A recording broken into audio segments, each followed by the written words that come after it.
Good morning, everyone, and thank you for joining the March edition of the 10-Minute Market Forecast. My name is Jordan, Strategic Business Development Manager at Blackfinch, and I'm joined today by listed product specialist Josh Clayton. Please note that the content of the webinar is intended for professional advisors and so is not intended to be taken as financial advice. Throughout the first quarter of 2025, we've reached an important juncture for Europe and the global economy.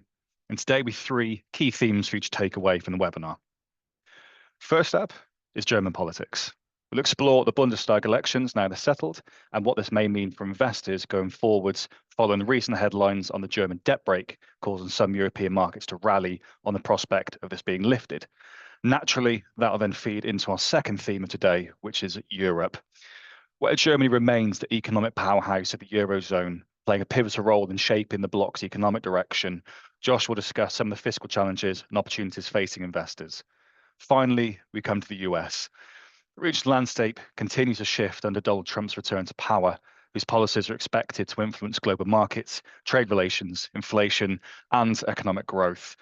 We'll discuss how his recent actions have impacted the Trump trade, the idea of US exceptionalism, and how US consumers have been affected. At this point, I'll have Josh take the floor to explore these themes. Good morning, Josh. Good morning, everyone, and thank you, Jordan, for running through the first slide there. That was a great summary.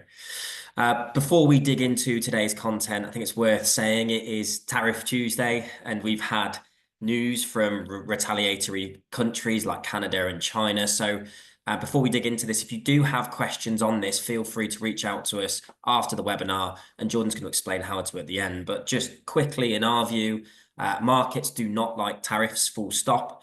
This can be contractionary for GDP over the immediate or near term, and also fans inflationary flames. So this does talk to the recent market volatility we're seeing today across global markets.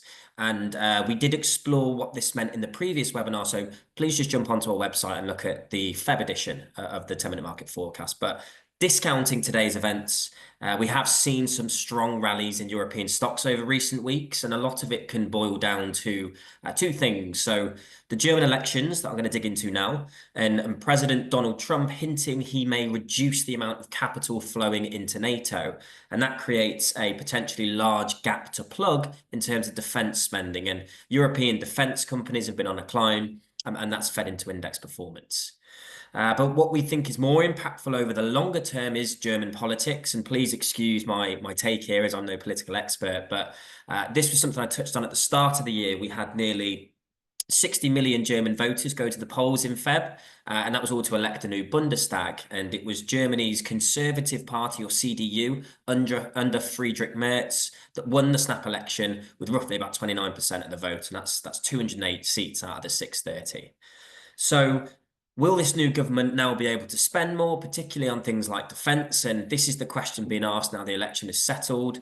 Unfortunately, the economy has a self-imposed debt brake at the moment, as well as the EU restrictions on debt to GDP, although that was semi-relaxed recently. So the debt brake is actually written in the German constitution, among other things, and it has a 0.35% budget deficit as a percentage of GDP, which is a very, very thin margin, especially when you compare it to the likes of the US, which is about 6%, and the UK, which is about 3%. And this was all off the back of the global financial crisis, where they enshrined this rule into the constitution all the way back in 2009. So, as I've said, will the new government come in, change the debt brake and spend more? And this is good for markets, spend on defense, that's good for defense stocks and so on. But a lot of this can be answered in the election itself. So the chart shows voting results by district. The CDU got 29% of the vote. The far right Alternative for Germany was second place with 21, and that's ahead of Olaf Scholz's Social Democrats in third with 16, and the Greens are in fourth with 12. Just from viewing the colour on the chart, we can see the general consensus for voters here is a big swing to the right. It almost looks like utter domination, but this doesn't mean seats in the House. So we have to dig deeper. So the CDU, or Conservatives, only have roughly about a third of the seats in the Bundestag. And the big swing is from the AfD and that extreme right party in blue. And then Labour's lost ground here on the left. But if you just tot up the votes, it looks like the CDU and the SPD, which is like a centre-right party, can form a simple majority. But the problem for the coalition is that it's a simple one. So if you want to change the constitution in Germany, you need a 2/3 majority, which is 420 seats. So that means they have to look at other parties to get them on board if they want to change the debt brake. And this is a mountain of a task, as the opposing views are just so different. And if you count up Germany's Labour and Green Party, they have enough for what's called a blocking minority, as they have roughly about 216 seats, and they can stop the change to the debt brake. So if the market's been rallying on Germany now spending loads more in defence, infrastructure, and so on, as they expect this debt brake to be relaxed, well, now there's a blocking minority, so this rally could be short-lived. So let's just look into the debt brake, as we do think this is going to be the key factor in unlocking returns for the Eurozone. So this chart just shows how conservative the German government has been with their spending. So this is their debt to GDP levels, which is compared to other key regions like the G7 or the US, UK, or its neighbours. And we've touched on France in previous webinars and a bit of a mess that's going on with their government because of their debt situation. France is about 113% of their debt to GDP levels. We're hovering at about 100% in the UK, and that's why we've seen that tax raising budget here. But just look at where Germany is, and then where it's actually forecasted to go. So this is part EU rules, it's part debt brake, and really they just don't spend a lot fiscally with debt. So this is the issue the incoming government still have. They didn't get that super majority to change the constitution, and Merz is going to be up against it to negotiate with other parties to get this over the line. They'll never say never. He can get it done, but he may have to make some heavy compromises to do it. But just quickly, the good news is the coalition is only two parties. Regardless of the debt brake, the market was pricing in the good news, and there really has been positive pricing coming through where pretty much all sectors have been climbing up until today. But the question is, has all of this good news now been priced in? Will we see much more in terms of returns for the region? I think the economy structurally really has been built on importing cheap gas from Russia, relying on cheap military from the US, and then exporting goods. So, well, the cheap gas from Russia is gone with the Nord Stream pipe closing, and the Ukraine conflict. The cheap military from the US is going by the sounds of it. So what happens next? And that's the big structural change going on in the economy at the moment. But for our portfolios, we believe the outlook still remains compelling in the US over the longer term, as we've discussed in previous webinars. So a relative overweight to that region could be prudent in comparison to that Eurozone overweight. And I think that brings us nicely onto the US here. We've had somewhat of a reversal of the Trump trade and the idea of wider US exceptionalism over the last few weeks. So just as a reminder, the Trump trade is a collection of assets that would move in favor of his policy actions. So you get your rising stock market as an example. The US now have this pro-growth president. He's devoted to deregulation and bent on obviously asserting dominance over the rest of the world. So allocating to stocks and bracing for some higher bond yields would be a sensible trade for kind of anyone to make. But since Trump actually took office on the 20th of Jan, the trades have somewhat reversed. And if we look into it, and we'll use this chart here and bring it in, we can see this is a renewed growth scare and that consumers are expecting rising near-term inflation and that's to come back on the cards, especially taking into account this morning's events.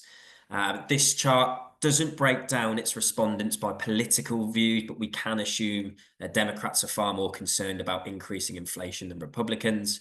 But I've been able to use this Oxford economics chart, who have the University of Michigan's household inflation expectations. And this is just a bit of a barometer for the views of the US consumer at the moment. The year ahead inflation expectations have jumped to 4.3%, and long run inflation expectations were revised higher as well. And that's shown by that red line relative to blue. So 1 year versus 5 to 10. And we can speculate to say this is tariff fears. You know, what will be next for the second round effects of tariffs on inflation? And this is all starting to kick off today. And then what impact will this have on future rate cuts from the Fed? There are many economists, and I've read Oxford Economics here, who generated the chart, that expect the Fed to pause further cuts right until the back end of the year in December.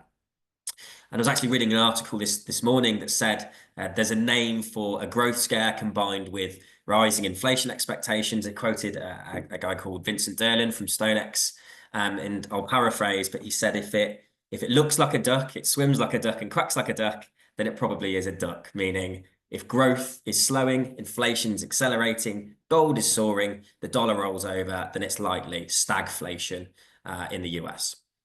This talks to the recent volatility in US markets. We've seen these growing expectations for rising inflation, slowing growth. And Trump and Jay Powell, Fed Chair Jay Powell, will be acutely aware of this. So looking into March, I think it's important to keep an eye out for the Fed interest rate decision, which is on the 19th of March, and that's a Wednesday. So the consensus here is that there won't be a cut, but it will be more important to pay attention to rhetoric, as the market volatility could come from what Jay Powell says in his address, and that gives a feel for the direction of travel. Now, what I'm talking to here is only one piece of the pie, and actually on an earnings basis, the US is still top of the pile against peers, and US equities still remain a top pick for us here in Blackfinch. And we've accounted for this type of volatility in the portfolios. We've different absolute return strategies and active bond funds to help smooth the return profile for investors. But really, the ball is in Trump's and Jay Powell's court for March. So let's see what happens. But that's everything from me, Jordan. So I'll pass back to you for the wrap up. Thank you. Thank you very much, Josh, and thank you everyone for joining us. We hope you find today's content really useful. Actually, if you've got any questions on the themes that have been covered today, or perhaps there are any elements that weren't covered that you'd like to talk to us about, please be our guest and reach out to Josh or I using the details on screen now, because we'd love to hear from you. Otherwise, from all of us at Blackfinch, we hope you have a fantastic month. I'm looking forward to seeing you again in the next instalment due on the 1st of April as we approach tax year end. Bye for now.